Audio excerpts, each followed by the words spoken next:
Welcome to A Lunch with Biggie, a podcast about small business and creatives sharing their stories and inspiring you. My guest today originally started due to the pandemic, making sure you covered your face.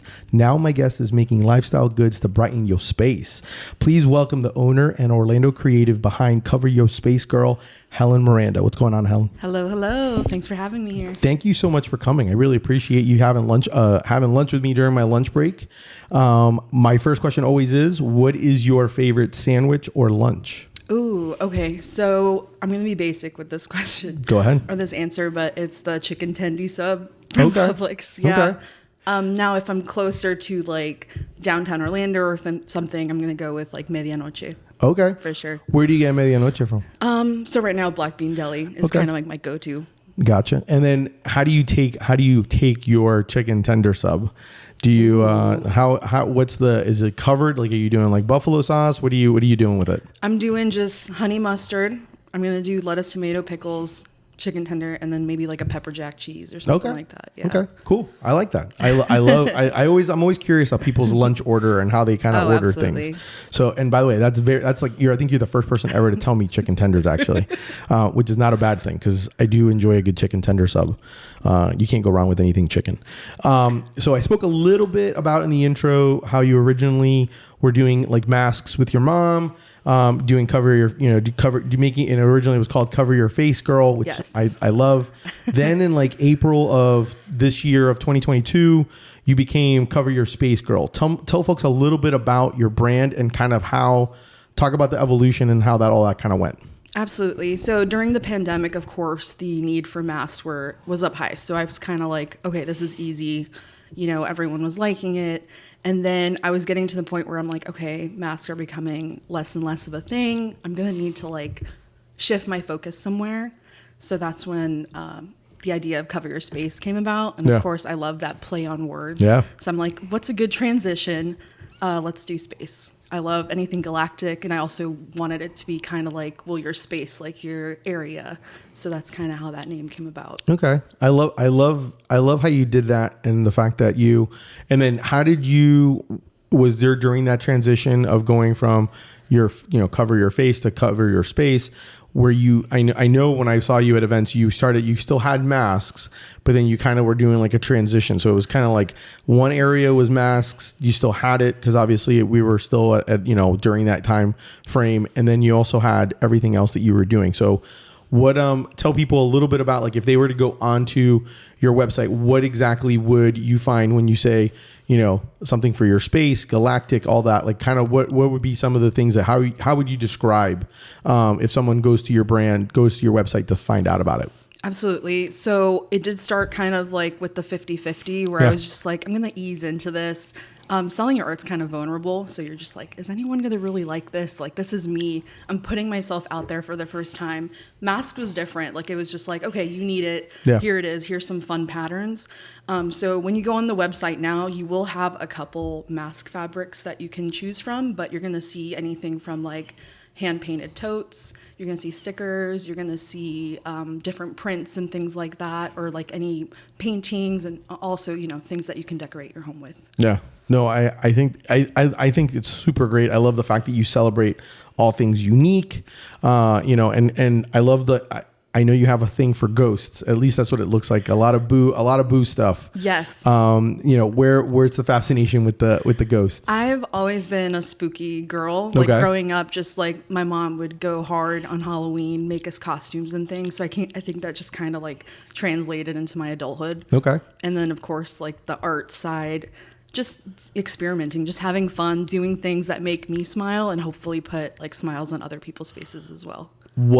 I'm kind of curious, since you said your mom and everything in Halloween and everything, favorite costume as a kid? Ooh, so one time she made me like a 50s diner costume with like a little poodle. Okay. So that was kind of cute. And, we had like the soda fountain floats and things like that. And geez, that's just awesome. Like one of those, like those costumes you'll never forget kind of thing. And what about as an adult? Because since obviously now that you're a creative, are you going all in on Halloween too, or no? I absolutely do. So this year, for the Gnarly Barley Pumpkin, the Drunken Pumpkin Patch, I was like, well, let me make myself a pumpkin head. And I'm like, well, I don't want to carve a pumpkin. So I went ahead and did like cardboard in the area that I had at home, some tape, some paint, and just kind of like made this pumpkin head for myself and just kind of put it on at the show. And everyone was like, this is great. And I love that. And then, of course, anything makeup related is such an easy addition to a costume. Yeah. So I did a lot of like zombie makeup this year too. I love it. I love all that stuff. I love when people get to figure out a way of how to use their creativity to either how they get dressed, how they do anything, and when it comes to all those things. One thing that I love is that you also do a lot of like hand painted, reusable accessories, as well as like the fun, quirky home decor. Is that something that you've always just been into? Having to do with like, you know, doing like, especially the tote bags, because like you actually hand paint the tote bags. Yes. So I do not know how to screen print. So I'm just like, by the time I learn how to screen print, I'm just going to like knock this out real quick with like, you know, through like my hand or whatever. So yes, it does take a little bit more time, but I feel like every bag is so unique and it's so fun to do. And they're small batch. So I make like 5 at a time of each print, and everything, every time I like make more, it's a little different from the original. I was gonna say, you have like a kind of like a template of like, hey, this is the thought process, but you then that's the beauty also of at the same time. It's like, hey, I'm getting a one of one almost, because it's each one's original. It could be a little bit of a tweak, absolutely, and whatnot. Absolutely. When I see someone with like a strawberry tote in the street, I'm like, I kind of know what era of Helen that was. Really? Yeah. So I'll be like, oh, that's like the OG strawberry print because it has like the dots on the back or whatever. So like I can tell kind of like what stage I was at during that time, which is kind of neat too. It's kind of like a little timeline. I love it. It's almost like a different, it's like almost like a different variation, or, oh, this is version 2.0, or this was, this was my dark phase, or this was my more I wasn't brighter feeling colors. it that time. And that leaf is a little bit off, but you know what? What do you do when you get in a creative rut? Ooh, that is tough because I feel like as artists, we have that burnout where we like create, and then it just kind of like we blank out. So during that time, I usually just like to go to Disney with friends or family, or just hang out with friends, things like that kind of just like inspire me again and kind of remind me, okay, this is what you're here for, you know? And then that kind of just like helps me get out of that rut a little bit. I like that. I've had some people tell me that in the car, they'll do it, like they won't play any music and they'll just get lost in their thoughts. Another popular one, which does happen to me sometimes, is in the shower, taking a hot shower or whatever. Right. I've gotten those. And then other times, you really can't go wrong taking advantage of Disney in the sense of like, there is a magicalness, everything's very thought out, and it's kind of a fun thing to be able to kind of look at. Yeah, we'll just go in, walk around. I love photography as well, so that kind of inspires me, and just, you know, the beautiful sunsets, the breeze, anything like that. And I'm just like, okay, that resets my soul a little bit. Okay. Yeah. What about where do you keep all your ideas at? My notes app on my phone, filled with stuff. If I come up with like, oh, this would make a great sticker or a great tote, like put it in my app real quick. So okay. Yeah. Do you take pictures too, or are you just like writing, or just literally typing in the notes section? I'm just typing it in like a little check mark so that I can go back to it, and then like once it's complete, I just do like a little check, and it's so satisfying. Do you ever go back to it whenever you are in a rut and kind of look at like your old notes of what you've absolutely. done? There's tons of stuff that I haven't even like scratched the surface on, or like found time to like sit down and kind of just like develop. Absolutely. Yeah, that's always one. So let's talk a little bit let's dig a little bit deeper into the whole idea, because I know that originally the way it kind of started, obviously a lot of people started businesses during the pandemic. I know that you originally were in the hospitality business. Mm-hmm. Tell me a little bit about, like, are you doing right now Cover Your Space Gurl? Is that your full-time job? Currently it is. Okay. Yes. So I was in hospitality for a huge travel company. I was a concierge for 10 plus years. So when we got furloughed during the pandemic, this is when I started the mask stuff. And then I went back to work for a little bit, like 6 months. And then our whole Orlando branch closed down. So we all got laid off. Got a severance package. So that kind of helped me for a little bit. I'm like, you know what? As long as it works out, let me just ride this market thing out, because like markets were still happening, not as frequent, but they were still there and people were wanting to get out of the house. So I kind of just took advantage of that. I would like to make this still my full time. I think I'm having a lot of fun, but I still just have to figure out logistics and like, hey, is this doable? No, I get So- it. I get it. I was going to say, what's the hardest part, or what have you learned along the way from going this route? Because kind of in some ways, sometimes you do get kind of thrusted in when like a situation where you're like, hey, I actually can do this. Or I might as well do this since I'm not currently working right now. So what do you think has been the hardest transition of going that route of trying to do like either finding markets or things like that, preparing, trying to figure things out? What do you think has been one of the hardest parts of it? For me, the hardest was getting out of that mindset where I felt like I had that job that was steady, that steady income. Because with markets, you don't know what kind of crowd's going to be there, if that's the ideal crowd, if they're in the buying mood. So you kind of like put all your time and effort into these markets, and then you're just like, well, now you're at the mercy of the goers. You know what I mean? So I feel like that's the most tough for me, is like that balance of like, okay, I'm not working that 9 to 5 anymore. This is more like, am I putting myself out there enough, or like things like that, for sure.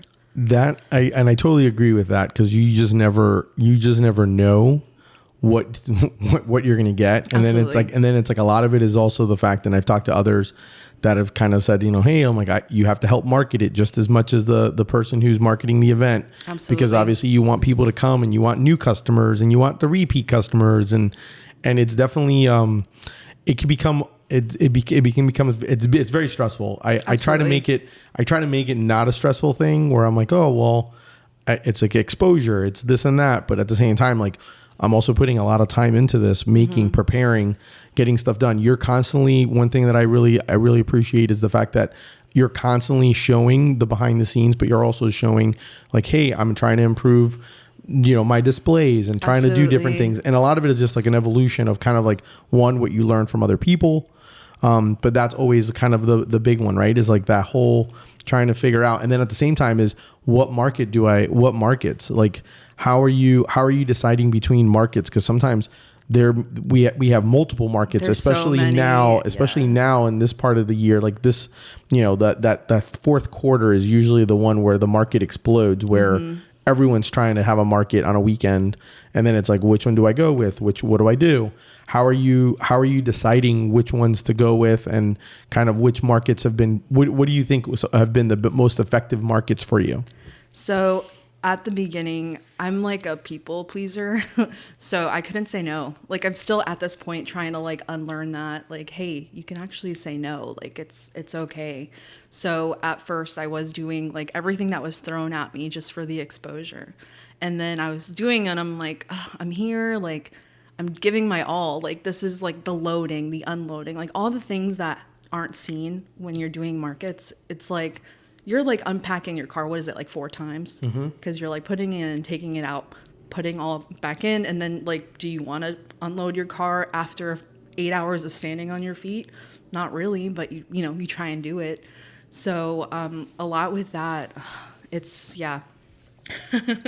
That is, yes, that is definitely the one where some of my friends will even ask me like, why do you do this? And I'm like, I like it. I'm like, but then those are the parts at the same time that I'm like my wife will laugh at me when I have an event, and she's like, how come you still haven't prepped? And I was like, because I'm like, I don't want to do inventory again, and I don't want to do like the monotonous stuff, but it's also like very labor extensive, trying to get everything done. Absolutely. And then the other thing, then loading your car, and your car becomes like a game of like a puzzle or Tetris for sure. Yeah, and then that whole, I think I heard you on the other podcast that we're saying like people always offer to help you, and you're like, no, like, let me do it. You don't want to be rude, but you also just want to like, hey, like, let me just, because I know exactly where everything needs to be. And to get back to your question about like what markets I should do and things like that. So you do one, you kind of know like, hey, like maybe this isn't for me. So next time around, to skip it. Or I actually try and give markets at least 2 shots, because I feel like season wise, I don't like doing markets during the week. I feel like the crowds are different. So maybe like Friday, Saturday, Sunday is ideal. So I usually try and do like markets like that. Bazaar is always great for me. Bazaar Botanica over at Ivanhoe. Mellow Market over outside of Owl's Attic. Great show. Milk Mart's always a blast. So things like that. where you can plan ahead and like try and like you're schedule consistent. that Those in. are like your consistent mainstays, and then the rest are kind of like, okay, which ones will pop up that I can actually go to and do. And that's always kind of the difficult part, is trying to figure out like which is the one that I want to get into, or where do I manage my time and kind of look at. Absolutely. Yeah. And it's good to try all kinds of markets. Like I know for sure, like I'm not that farmer's market kind of vendor. So I'm not going to do like Lake Eola farmer's market Sundays. Like that's not me. Like that's a lot of people going in for fruits, veggies, those little powdered dips that you could like mix into cream cheese or whatever. Yes. So like that's not my crowd. And I mean, I'm okay with that. So I need that more like that indie craft crowd that are a little, weird in a good way, because I accept that weird, and things like that. So no, I'm with you 100% on that. Like I think that there's the farmers markets and things like that are a little bit different. If it was something that was like I'm more of the monthly kind of like, I need it to be a bunch of different vendors. I like having a variety of different people doing different things. So you mentioned, and I'm kind of always kind of curious when it comes to creatives when they're doing it. Like you said, it does put you in a vulnerable spot, because you're creating things. There's your stuff. There's like a spectrum of everything that you kind of have with when it comes out, and I like the fact that you have everything from pins to stickers, and prints.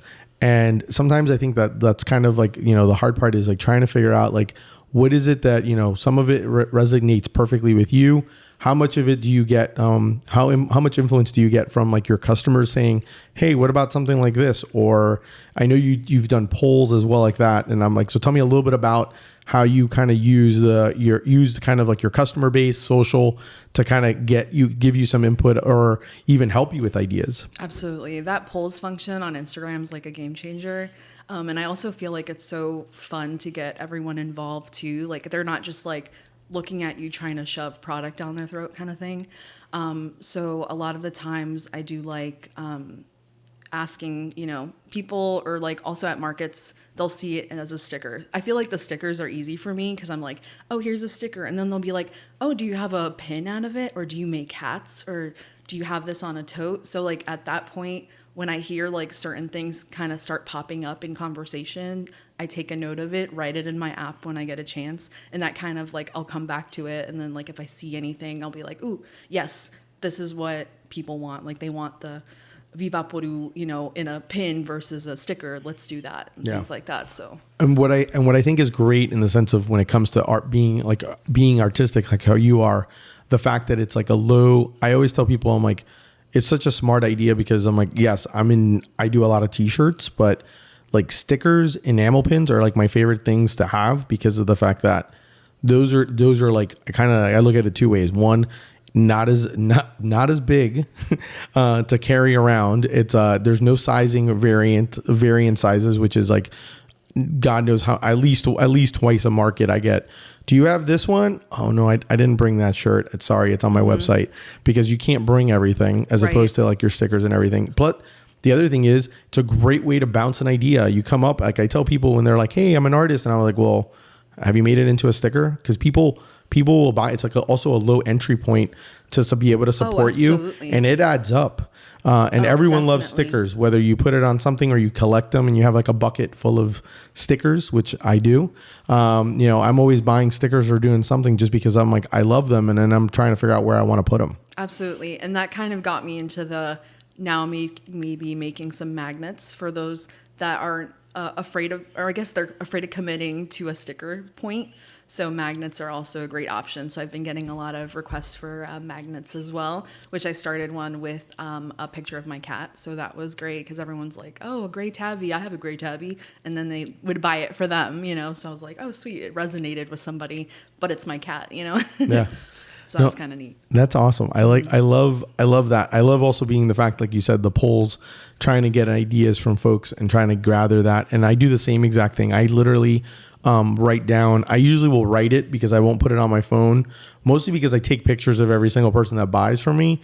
So a lot of times I won't, like, I should write it, but I literally write it down on like my inventory list. Mm-hmm. And I'm like, like I'll be like, ooh, a lot of people buy my Cuban, like one of my new things that I'm just getting done now is everyone buys my Cuban bread and that like sticker. I love that. So I was like, ooh, what if I made it an enamel pin? More people would buy it. So I'm like, so that's actually, I'm producing that now because people, based on what people say to you, like they'll be like, what about this? And you're like, ooh, yeah, that's worked. And I mean, and I think that's like so important to be able to use that. I also think that, one thing that I also admire and I enjoy seeing whenever I see you at Marcus is we live in a society where a lot of people, sometimes the vendors, and it's a little bit different when we do, I will say, not to categorize them, but more like the farmers market folks where they sit down and they're like, I don't really, if you want to buy, you want to buy. Yeah, here's my jar of pickles. Yeah, like, here's my thing. And it's nothing against them, but they kind of like, they do it every week. So that's just kind of like their thing, like whatever.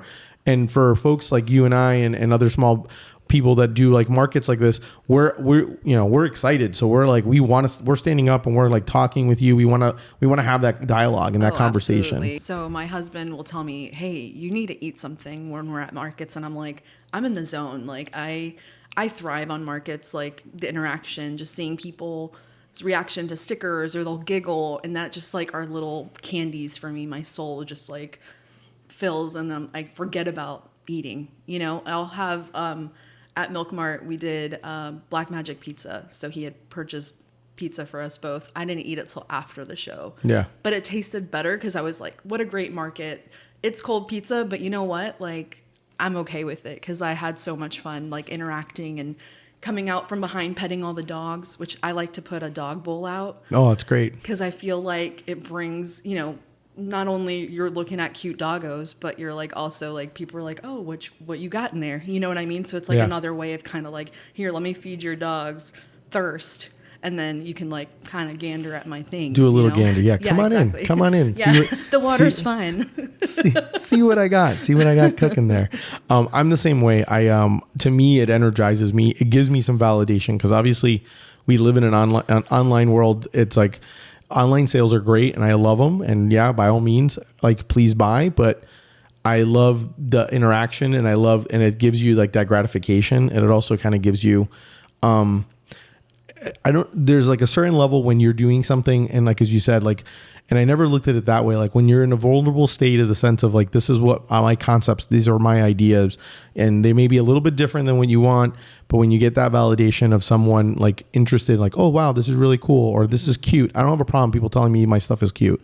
That's like the best compliment ever. I'm like, I'll take it. I'm like, I love it. I'm like, oh, this is brilliant. Or this is great. I'm like, I'll take I'll even take you coming up to me and tell me this is a stupid idea. Cause I've had people do that before where I had one guy come and spend 10 minutes with me telling me why would I do a business like this? And I said, the same reason why you've spent 10 minutes with me talking to me about why I would do it. I'm like, I've obviously gotten your attention. Right. I'm like, and you're not going to forget me. Something's stirring up in his soul by watching you do something you love. Who deprived you of sandwiches, sir? Who deprived you is what I want to say.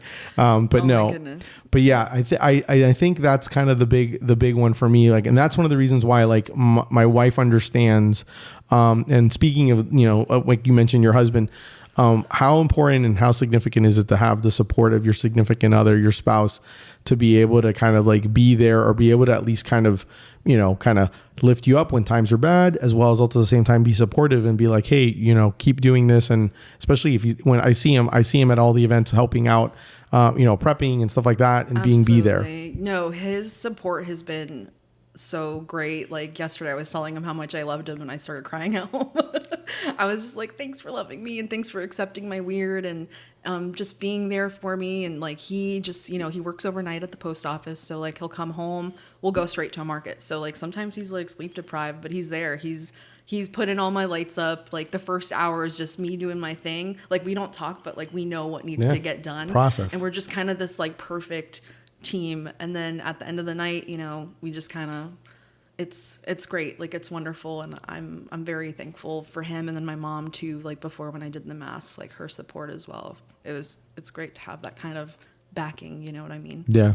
No, I totally get that. It definitely would make it harder if you didn't have some of that support. I think that's absolutely. Especially when you're doing markets on the weekend. Like I'm trying to find a balance because I when people, like you said, like, hey, you're not, why aren't you doing my market or what's going on with my market? Like, are you going to sell this weekend? Aren't you selling every weekend? And I'm like, well, some weekends I kind of need like there's a balance. I'm like a balancing not act. Just that artist. I'm a wife. I'm a cat mom. I'm a daughter. Like I also I'm very social. So I like going to brunches and friend things. And I feel like finding that balance is a little bit hard. I'm also greedy and I like doing markets. So I'm like, ooh, I could be at a market today, but I'm celebrating a baby shower or, things like that. And you have to remember that just because maybe that weekend on my schedule doesn't say there's a market doesn't mean I'm not doing anything. Yeah.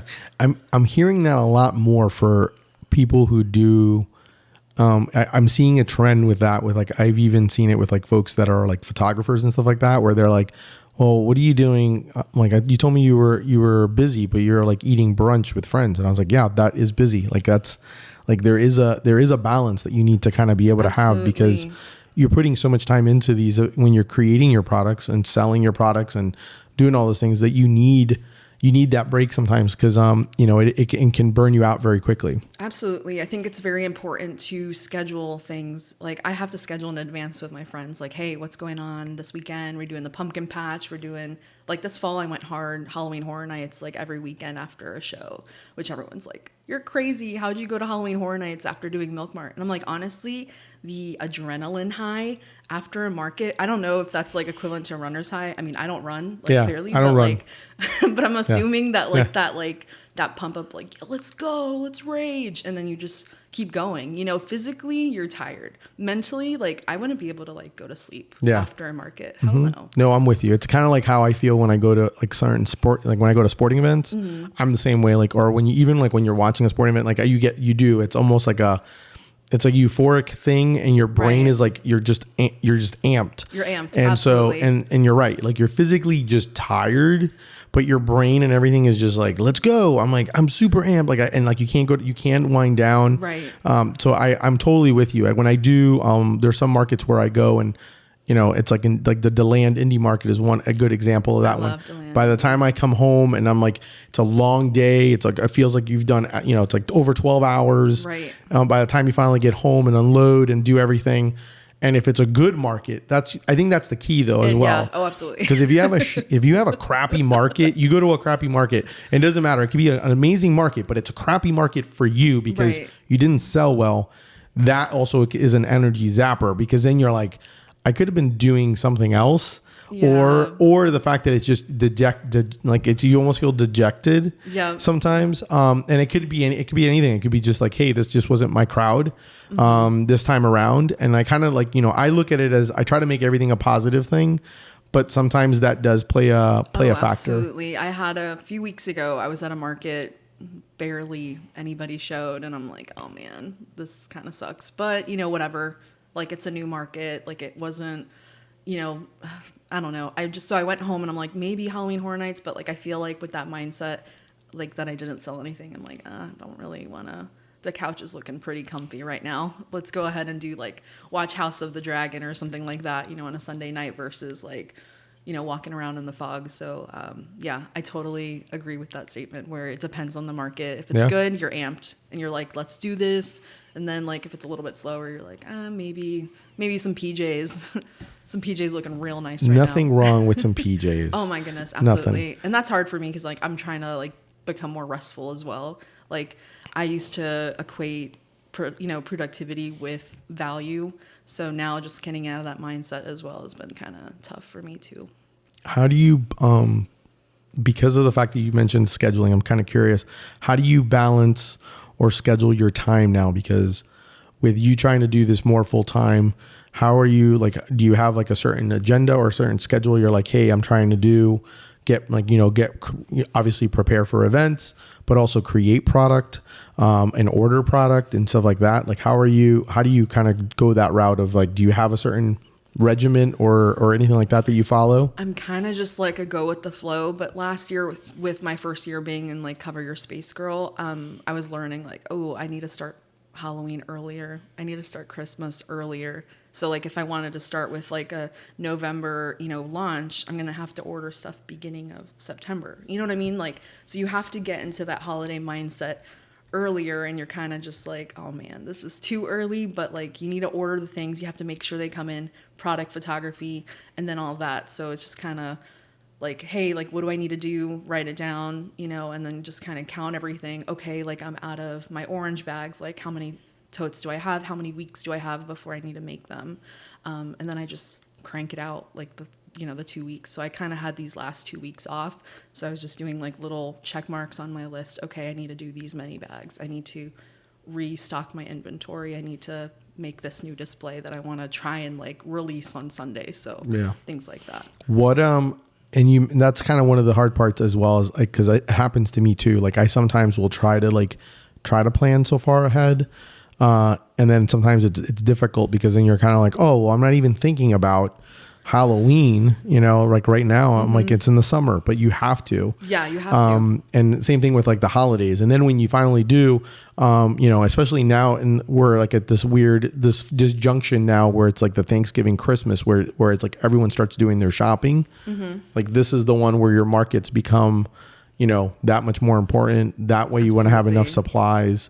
And it's kind of interesting because like I'm learning that even more. I've been doing this for a while and I'm still trying to figure out, and I'm not good enough. I still have to improve on the balancing of scheduling. Oh, I should reprint more of these shirts now, like way before it gets crazy. And then you're like, oh no, I'm now near Thanksgiving. And I'm like, oh crap. Yeah. It's like right around the corner. I mean, I can't believe like already 2023 is like in a few weeks, you know what I mean? Like we're so close to that end of year. And, oh my goodness. What would you say is something, so I'm always kind of intrigued with like, so obviously we're talking about like the balance of, you know, doing markets and everything like that. What do you do for fun? Like what's your recreation fun activity? So I love going to new coffee spots, or if someone's like, oh, there's a new donut at the Salty, or, you know, let's go to East End. I love East End. Things like that, like just going, checking out places. Like I have a group of people that were like, I don't want to say foodie because I feel like that term's a little, you know what I mean? Like, but we'll go and be like, hey, have you checked out this new sandwich place or this new, you know, they got good steaks here or whatever, like things like that, like bring me joy. Or even just taking little day trips to like Mount Dora, love the Wave Asian Bistro, like the sushi there, amazing. Or just walking around, get brunch, things like that. So it's always just like experiences with other people that kind of like things like that. I'm always curious about that when it comes to like that whole the recreational, the socialization part of it, because obviously we do so much you know, in our own little world sometimes. Absolutely. So I'm always kind of curious on what people like to do. How do you based on how, and obviously the definition for this may have changed during, you know, from the beginning to where you are now or what you're thinking it is. But what would you say is your definition of success? For me, it's waking up and just being able to do something you actually are proud of, something that you can be like, you know what, I put my foot in that, you know, kind of thing. Like that's me on a platter. Like anything that kind of just like dulls you down isn't worth doing. I feel like I'm just like extremely happy it took me so long to even, you know, put my art out there, but I'll be 38 this year, or in January actually, so next year. But just making sure I'm still like this level of happy and just, you know, like my authentic self is showing, and people are like, she could be weird, she could be cool, whatever, but like, this is me.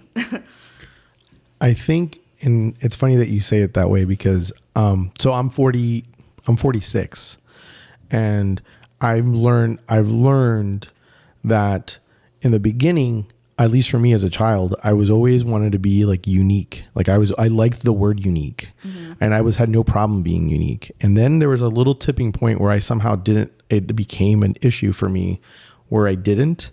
And then I thought that was interesting to me because and obviously Deli Fresh Threads plays a factor in me being going back to my world of unique, because it's a way of me, you know, I could have done a clothing brand like everyone else. Like my clothing, I know a clothing brand is something new, but obviously how I do it and what I do, I feel is very different.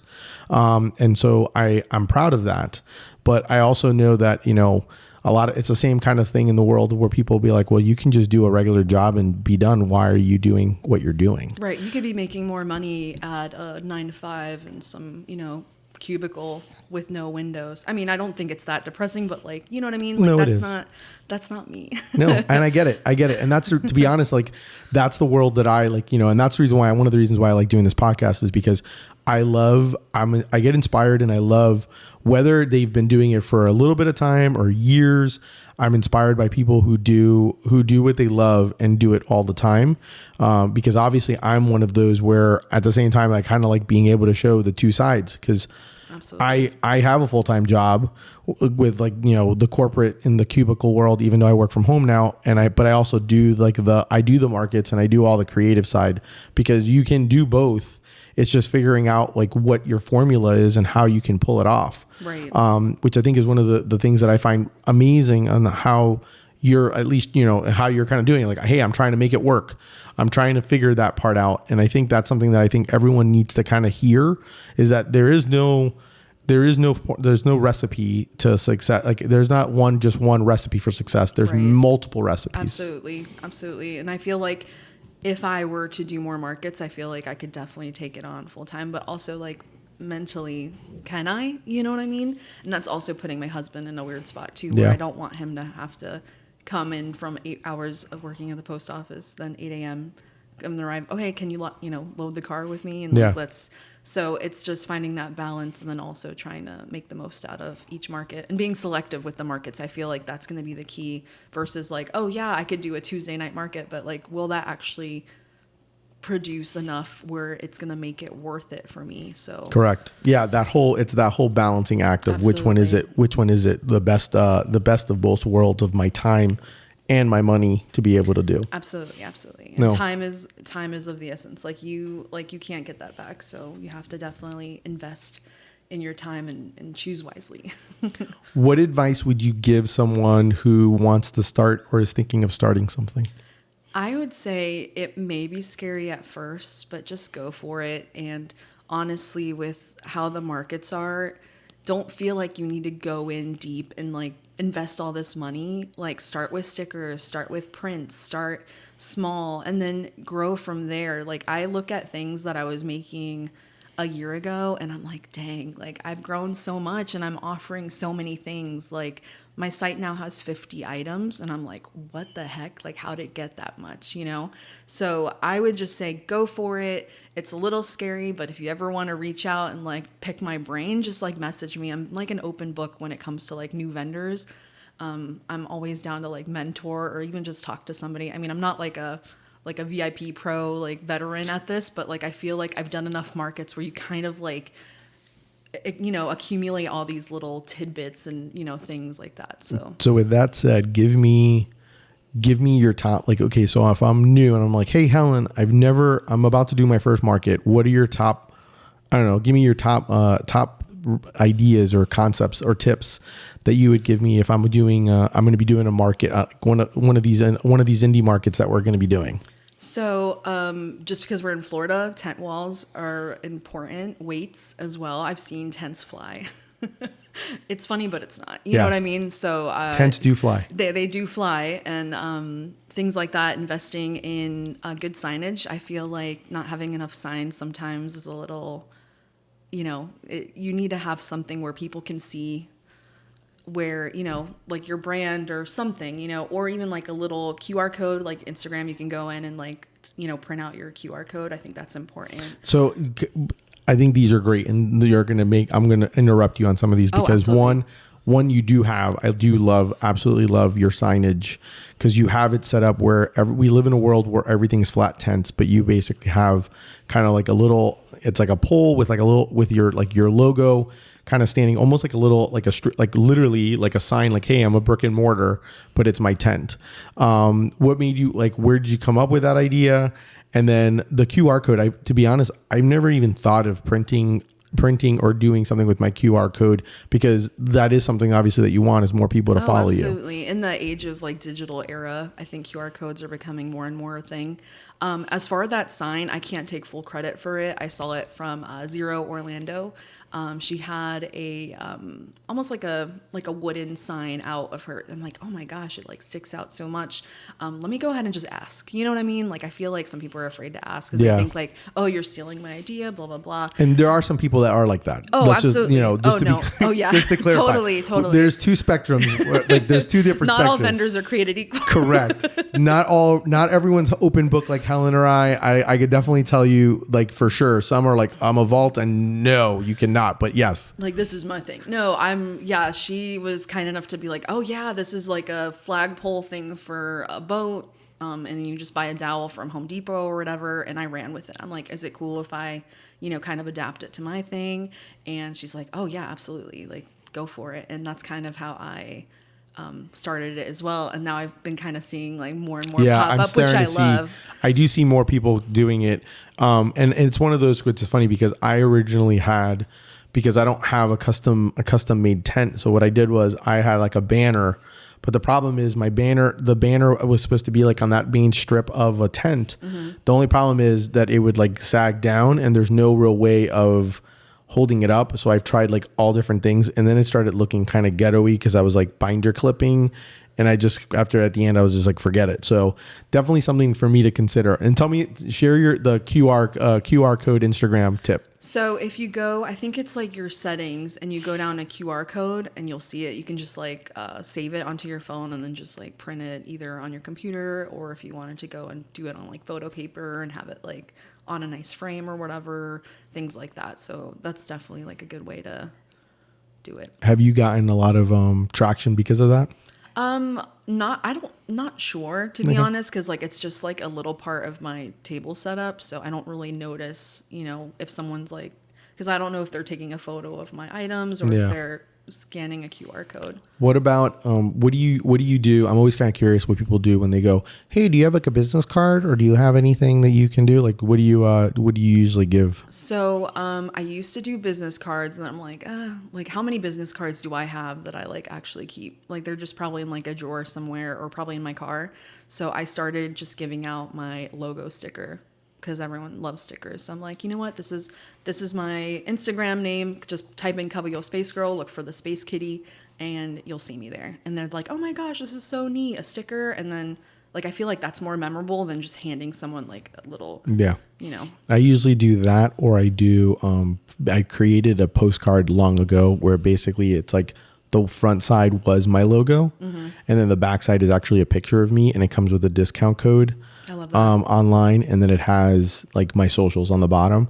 So that way it's like, hey, I'm Biggie, I'm like, this is my brand. And if if you're not interested in buying now, you can buy later. Absolutely. Here's a code. Does it work? Do people do it? No, not really. Sometimes they do.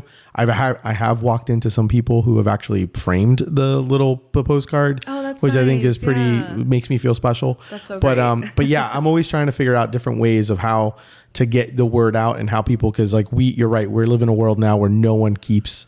I literally have like a box or something that I like throw all the business cards at. Yeah, so in my booth I usually have like a little like written out sign. It's like let's be social, and it'll have like my Facebook, Instagram, TikTok, whatever. And then if they ask like further like website, I do have like a little postcard that I put in with like online orders. It's like, thank you, you're out of this world. And then like with their name or whatever. And it has like a little discount code as well. So I'll like insert that with like any purchase from the day or whatever. I'll ask for one more tip, and then I want to talk to you about something that I really appreciate that you do on social. Do you have one more tip for selling outside? For that, honestly, I feel like maybe not be on your phone when you're at the markets. Like I feel like sometimes I'll walk into, and maybe this is just preference or the hospitality in me talking, where like if someone's 5 feet away, you make eye contact or even just like a simple nod. Because I feel like also like saying hey from far away, people will be like, oh, why does she want me to go in? So I usually wait until they're inside and then I'm like, hey, welcome in or whatever. So I feel like just being open, like you're at the market, like be more approachable. Like I know some people are a little shy. I'm shy too. I'm like the extroverted introvert kind of thing. Yeah. So I have my moments. But I would say just kind of, just when you're there, you're there. You know, like if you're going to check your phone, maybe check it like kind of discreetly or whatever. But you definitely want to like be that first impression. Like someone's going to be like, oh, this is the person from Cover Your Space Gurl. She was very, you know, approachable and friendly, and I felt welcomed. And that's kind of that feeling I want people to have. Yeah. And that little tip that I would probably... I like that. No, I think that's a great tip. I mean, if you're there and you're spending the money, you might as well take advantage of it, make the eye contact. Absolutely. I also think, to me, one of the things that at least what I acknowledge, and I've said before, is even if I'm not, I sometimes find people from a distance are looking at my stuff. And if you're not on your phone, you're not seeing what's around. So I love people watching. And two, I love seeing people from a distance, especially if you're not busy and interacting. You can see people, how they interact with your tent or your booth. Absolutely. And you see them from far away looking, trying to figure out, making an idea of what is this. And then once you do that, then you kind of make that eye contact with them and you're like, oh, why don't you come on over? We can talk. And then at least then you're having that dialogue, but at least that's something that I think you do miss when you're on your phone. Absolutely. And that's always a tough thing to do, because obviously, but at the same time, we talk about being on the phone.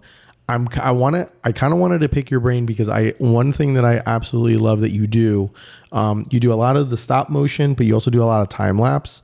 And you also do something that I will say I'm guilty of. I don't do enough of it. And I've had other guests tell me that, you know, content is king, and it's totally true. But I want to talk about like how you do your time lapse, how you do stop motion, how you sometimes will pack people's orders and do video of packing order. Can you talk a little bit about like your thought process behind that, and then maybe give some suggestions or tips on how I can get better at it, and how other people may be able to do it? Not that I want to copy it, but at least just to get a better idea of like, you know, thoughts and what you're, you know, something you can provide me. Absolutely. So with the stop motion time lapse thing, you have to get out of the mindset of like, oh, I got to create content. Because honestly, you're going to be doing that anyways. You're going to be packing orders. You're going to be at a market. You're going to, you know what I mean? Things like that. So with the time lapse at markets, I'm just like, oh, it looks busy. Let me go ahead and just set my phone up in a corner, put it on like wide angle, and then time lapse it. If you don't use it, it's fine, but at least it's there. So that way you can come back to it and like, oh, I can make a reel out of this, put some cool tunes. It kind of just like, this is my day, come set up my market with me. The packing videos I love doing, because I love that ASMR, like the crinkle of the paper, the tape, the, you know, the little cute stickers jumping into the package.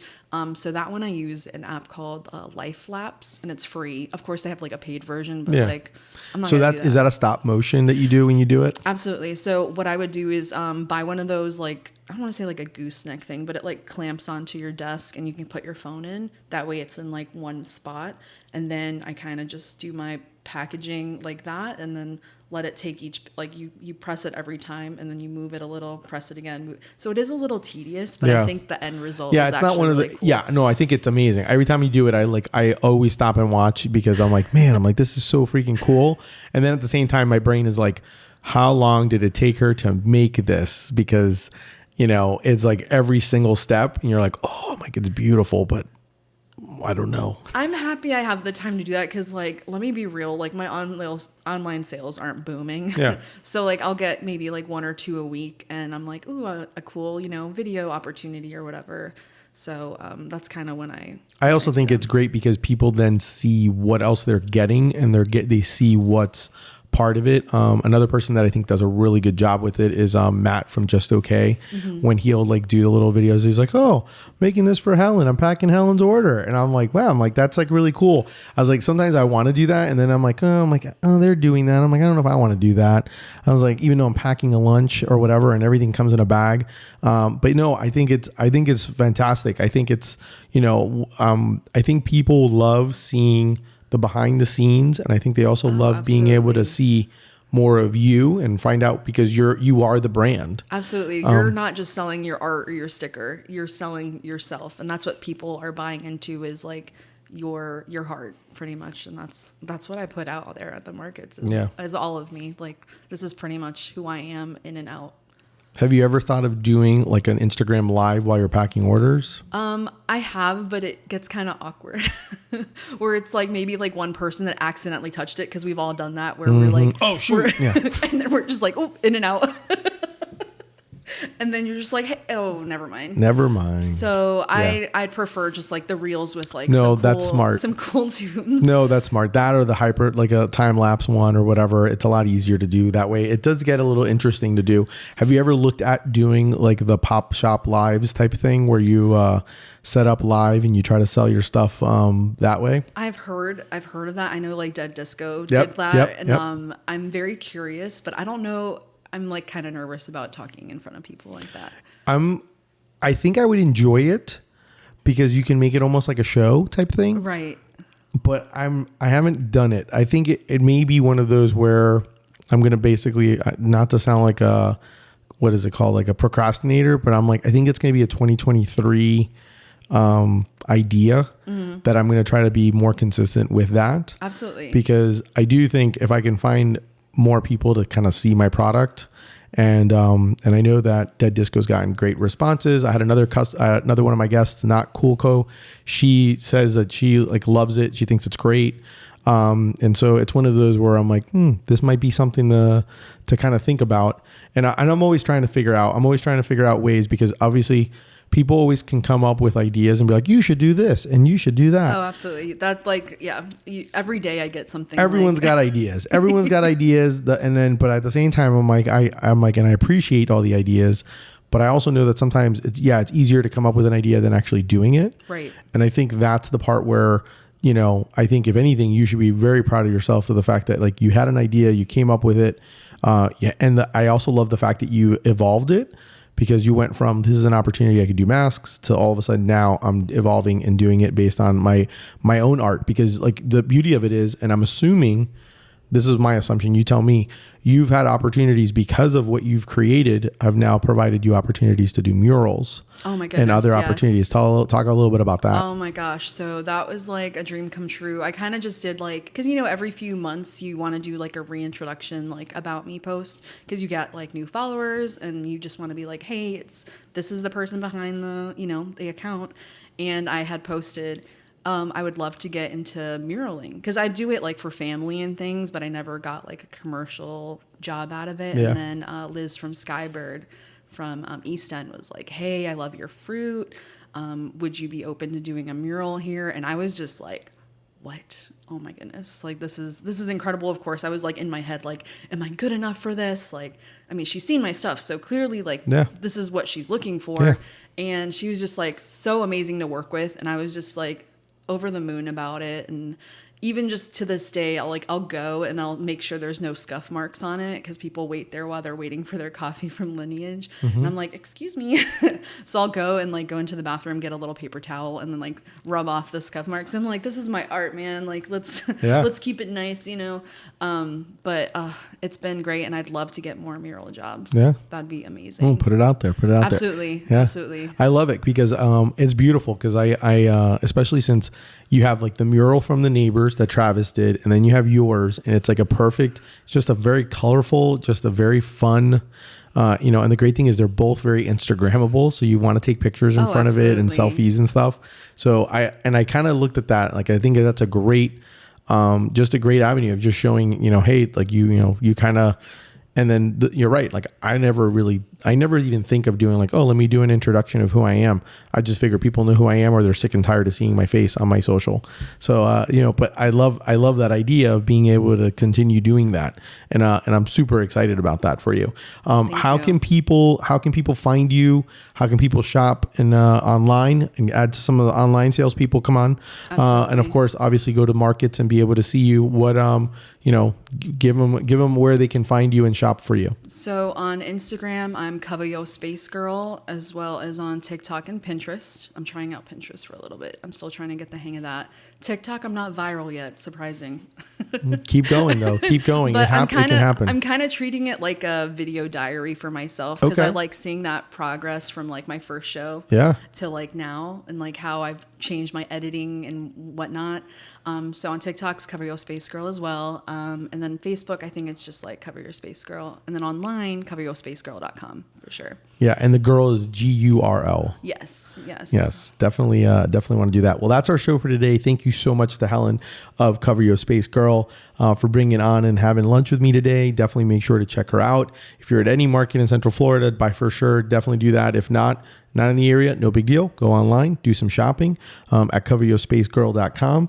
And, you know, if you enjoyed the show, definitely make sure to subscribe. Make sure to leave ratings, rankings, stars. I don't know, bananas, whatever. All the love. All the love. All the love. Corazoncito. If you want to support me, definitely check out my brand, Deli Fresh Threads.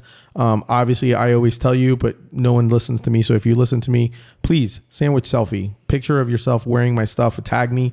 And this is not, and I will use this moment as a PSA. This is for everything, for everyone, not just for me. When you go somewhere, you find a brand, have a friend who has a small business, a restaurant you like. It's amazing what 2 seconds of you, even though you may only have, you think I only have 150 people. Guess what? That's 15 people, 10% of the algorithm that actually will meet and see what you actually produce and see. So I will tell you, and I will plead you to please post pictures of your favorite people, favorite businesses, things, products that they have, tag them. It is worth so much for all these businesses, especially if it's like sandwiches, my brand, every other brand, all my guests. Give them a follow. I definitely, I know I went off on a huge thing, but it's just one of those things where I'm very adamant about this, and and if you listen to this end, I want you to be able to at least kind of show me and prove it and take a picture and tag something of a favorite place and tag me on it. But thank you. Until next time. Definitely keep eating sandwiches and follow your passion. Thanks, everyone.